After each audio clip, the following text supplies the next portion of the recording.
these are some of the basics that you have to remember when you are going to write a formal letter and an informal letter.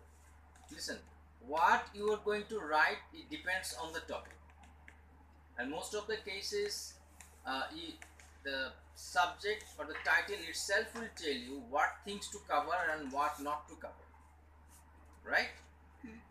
But few things that will make it this difference, whether it's a formal one or a informal one. For example, few things I wrote here. Contraction, that is the first thing. When we talk, we use contraction, right? Like I don't, I want, I wanna, I can't, huh? Doesn't, all this thing. When you are writing to your friends, families, where it is not a formal letter, there you can use contraction. But when you're writing formal letters, for example, to your say teacher, principal, any authority, someone you don't know. Even yesterday, the subject I gave you, that was there you are requesting something back from somewhere you left it. So that is also a formal letter. In those cases, I said no. That means you cannot use contraction. Clear? Question? At least say something. Sir, the last work that you assigned, that was a formal Of course, that was a formal letter. The person, the hotel manager, do you have any close relation with that person? No. So that means it's a formal letter. I wrote it informal. Now, second point, idioms. We know one of the technique in English and make many things easier using idioms. For example, it also makes something sounds nice. Like if you are sick, you are not well, you can use the word under the weather. Means I'm under the weather, I'm sick. But when you are writing formal letter, you cannot use idioms over there. You have to explain exactly and say exactly what you meant. Because in informal cases, idioms are nice to use, but in formal cases, they are not. Third one, phrasal verbs. In English, many people say that the most difficult thing to learn is phrasal verb, because just adding another word at the end of another word, like preposition, most of the cases they have different meanings, isn't it? So this is quite challenging, I would say, to learn phrasal verbs.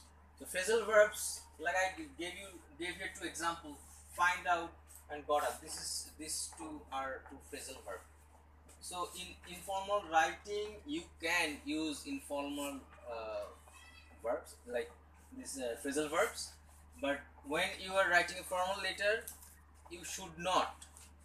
For example, find out, the meaning of find out means what? Discover. So instead of writing find out, you should write what? Discover. Second one, got up, increase, right? Even sometimes we write I got up from my bed. That means I woke up, right? Number 4, I wrote imperative sentences, where you order, command, request. You can ask your friend, tell your friend like, hey, stop there, don't do it. This kind of sentences. But when you're writing formally, you have to be diplomatic. You cannot use imperative sentences, right? Right. Now, next one. Really, totally. We use this kind of word to emphasize on something, right? Like very cold.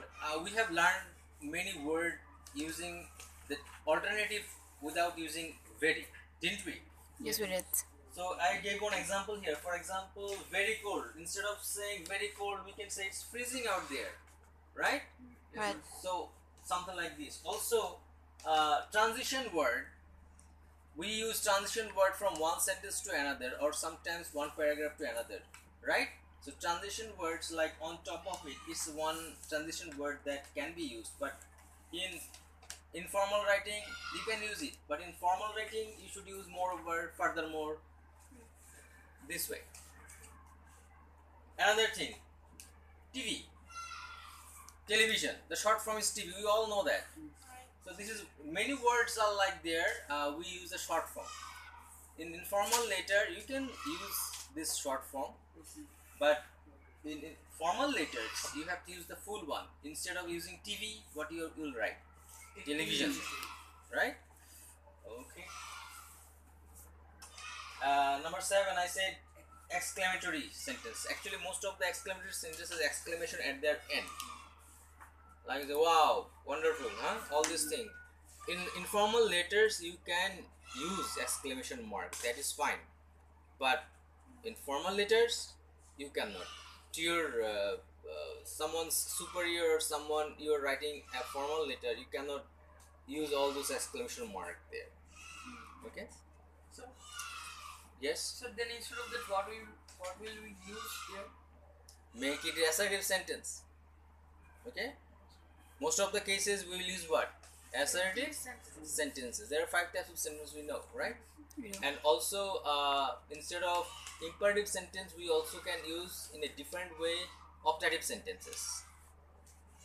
You like using may and all those things, but the sense of optative is a different thing. In that case, like if you say do it, this is imperative sentence, right? Instead of that you can say you may try to accomplish this one. It's a different way of telling, right? Yes. Yes, it's on under your discretion what you want to do, right? And finally, I give another example. We use this word a lot of thing, a lot of cows, a lot of jacks, whatever. Instead of that, we will use the formal word many and much for countable many and uncountable Much. much. We know this word, so we will try to use the simple version of the sentences. That means formal means you are really formal, and informal means it's like you are the way you are feeling comfortable, you are talking like that. For example, with your friends, the way you conversate, that is informal. But when you are going to talk to me, you cannot consider me at that level that you are. Any question? Yes. Can't we use many and informal? Many, much. All this style you can use in informal, but this thing cannot be used in Formal. formal, because informal means what? You don't need to be very courteous to a person whom you know for a long time, right? But a person whom you don't know, or maybe somebody who is senior, superior, somebody you haven't met, with that person you can't use the same language that you are using. For example, I just said you can't. That means you cannot. Instead of can't, you have to say cannot in formal way. Any more question? No. No? Okay, that was it. Thank you.